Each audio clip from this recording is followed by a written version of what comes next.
You need to know this. Republicans in the Senate have been obstructing a vote on the 9/11 first responders health care bill for weeks now. They claim they object to the process by which the bill is being debated in the Senate. However, thanks to some research by Think Progress, the real reason why Republicans oppose the bill has now been uncovered. The Chamber of Commerce tells them too. Here to give us some information on the truth behind the Republicans' filibuster of the 9/11 first responders bill is Lee Fang, reporter and blogger extraordinaire for Think Progress. Lee, it actually says blogger extraordinaire on the prompter. I wrote it there. Welcome. Great to have you with us, Lee.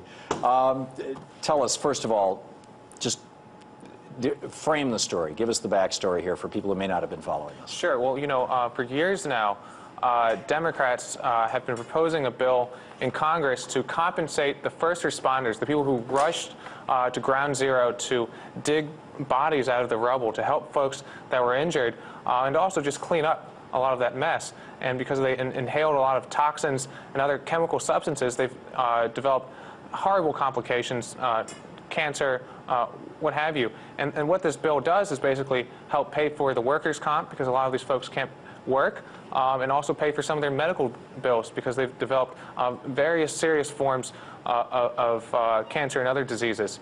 But for the past couple of years, actually, Republicans have been blocking the bill.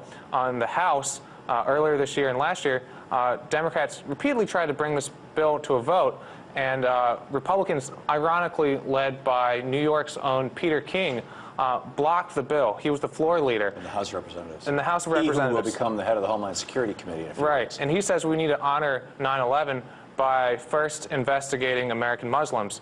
At the same time, his only priority for the past year has, in terms of 9/11, has been blocking this bill. He was literally the floor leader here, and he was whining and saying, you know, I don't like the way Democrats are bringing this up. They're using this procedure called under suspension, and I don't like it that way, so I'll kill the bill. In the Senate, Republicans have come up with every excuse in the book, saying that this bill is basically welfare. It's a new entitlement program, just saying that they don't like the pay-fors. But there's a real reason here. And That's it's the real reason that you're not hearing about frankly, I saw a report on one of the other cable systems just an hour ago. Not one word about what you're going to tell us right now. That's right. The Chamber of Commerce has been secretly lobbying against this.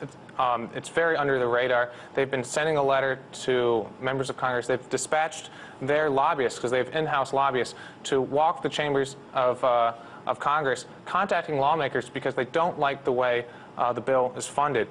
It's a deficit-neutral bill. It won't add a dime to the deficit, because what the bill does is that they end a tax loophole where foreign corporations that make profits off interest or dividend, they use this loophole where they funnel that money through another country, a tax haven, and they pay no American taxes on those profits made here in America. Which is incredible, given that you know, the companies are sitting on trillions of dollars in cash right now, so they've got to be making huge amounts of money on interest and dividends.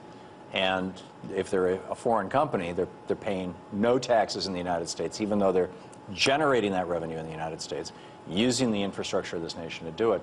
And the Republicans are doing the bidding of the Chamber of Commerce. This is fundamentally un-American. Well, it's unpatriotic. You know, that's why the Chamber exists, because no corporation, whether American or foreign, would ever want to put their name on this. They wouldn't say, you know, hey, I'm ExxonMobil, or I'm BP, or Goldman Sachs, what have you, and I want to oppose this bill. Right. What they do is they funnel millions of dollars into trade associations like the Chamber, particularly the Chamber. So the Chamber whitewashes it. Whitewashes it.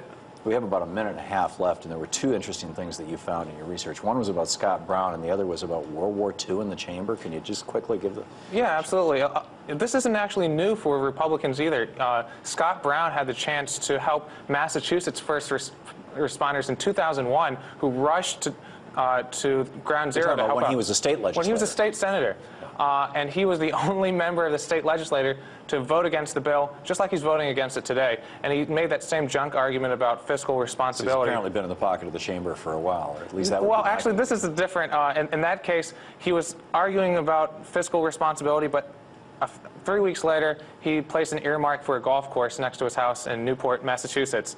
But on this larger point of patriotism, the Chamber lobbied against the Iran sanctions bill last year. Even back to 1941, the Chamber lobbied against our intervention in World War II. They didn't want us to fight Hitler. They didn't want us to fight Japan. It's bad for business. But number one, they didn't want Roosevelt to have more power because they saw him as a threat to business. And number two, if the argument they made, privately mostly, was that if we entered a war, we'd increase our deficit, and then that deficit would have to be paid for by more taxes on business. So human rights be damned, war be damned, American interests be damned. They were interested in only their profits. In the 1950s, during the Republican Eisenhower administration, business was contributing about 30 to 35% of the total tax, the total expense of operating our government.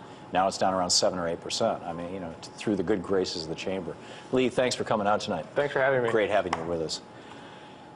It's not just the Republican Party that the Chamber of Commerce owns. The Chamber has also won 13 of the last 16 cases it's participated in before the Supreme Court. You could call it the corporate capture of the highest court in the land. And following President Obama's meeting last week with the top CEOs in our country, they may have a good chunk of the executive branch too. But there's a larger issue here. The bigger picture is how the U.S. Chamber got this ability. And the way that they got this ability was in August 23rd, it's over here now, August 23rd of 1971, a judge by the name of Lewis Powell, or a lawyer at that time, wrote a memo to Eugene Sindor, Jr., who was the director, the executive director of the U.S. Chamber of Commerce, about how the Chamber could influence. And in this memo, he had these bullet points, and each one was elaborated on. You can easily Google this thing. Just, Powell memo is all you have to do is plug into Google, and you can read this thing. 1971, Lewis Powell was saying that there was a neglected opportunity in the courts. These are his words, quote, neglected opportunity in the courts. That there was an opportunity to be molding public opinion. That business had the opportunity to do this and wasn't aggressive enough in doing it. Influencing academia. An entire little chapterlet about how to go after the schools and colleges. How to influence course content and the selection of professors and tenure and the whole thing. How to influence textbooks so that they would tell a more conservative, pro-business story of America. Basically, even rewriting American history. He talked about how lawmaking could be influenced through lobbying, that the Chamber of Commerce should be aggressively lobbying members of Congress. Up until that point, they hadn't been. In fact, business had basically taken a kind of back step. He talked about they could influence television and radio, the content of it. How do we influence the variety shows? How do we get Ed Sullivan to, I mean, these aren't the details, but this was the implicit mention. How do you get the people to talk about how do you influence Walter Cronkite? And radio, of course. Books and other media. In fact, actually, he said books, magazines, paperback books, and pamphlets. Books and other media. How do you influence those? Through second party. He talked about the need to influence, quote, the neglected political arena. Right? In other words, step into politics. Maybe even float some candidates. This Lewis Powell memo of 1971 said, and here's Lewis Powell, political power is necessary, that such power must be assiduously cultivated, and that when necessary, it must be used aggressively and with determination. This was the beginning of the infrastructure of the modern conservative movement. Out of this came the modern conservative movement. And 2 years later, Richard Nixon appointed Lewis Powell to the U.S. Supreme Court, which leads us right to the Citizens United decision of January of this last year, where the U.S. Supreme Court had the pinnacle, the top of Lewis Powell's, the ultimate dream of Lewis Powell's, that corporations had rights under the Constitution just like people and could influence politics.